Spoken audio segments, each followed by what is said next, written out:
Itong gusto ko yung bansot. Lamig. Sabado ngayon wala kaming pasok. Nauumay na ako sa adobo tsaka sa itlog. Kaya naisipan kong lumabas at kumain naman ng ng mainit na sabaw.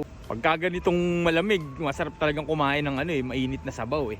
Dati meron kaming kinakainan na masarap tapos mura lang.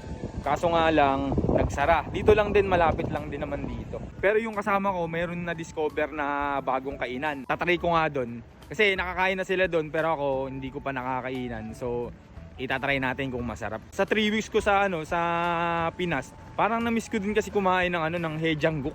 Yun yung kinakain ko lagi dito na may sabaw, yung Pyo Haejangguk. Ito yung restaurant na yun. So first time kong papasok dito, Ayan. Ito.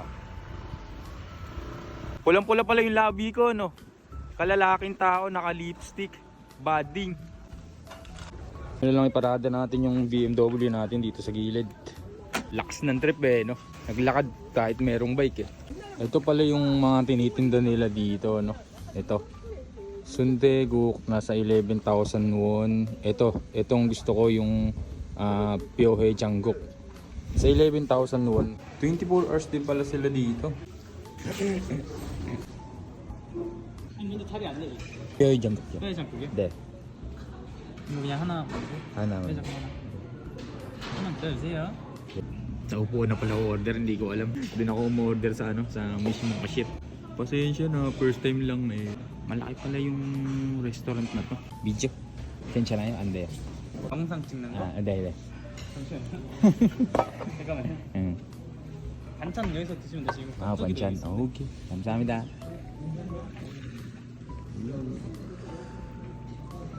Paalam mo kung pwede ba mag-video. Sabi nila, okay lang naman daw. Ito naman yung mga panchan nila. Kaso walang kimchi. Aray mo. Ito pang paalat. Yes. Lipat ako ng upuan. Pang ano pala to? Pang maramihan. Dun tayo sa pang solo lang.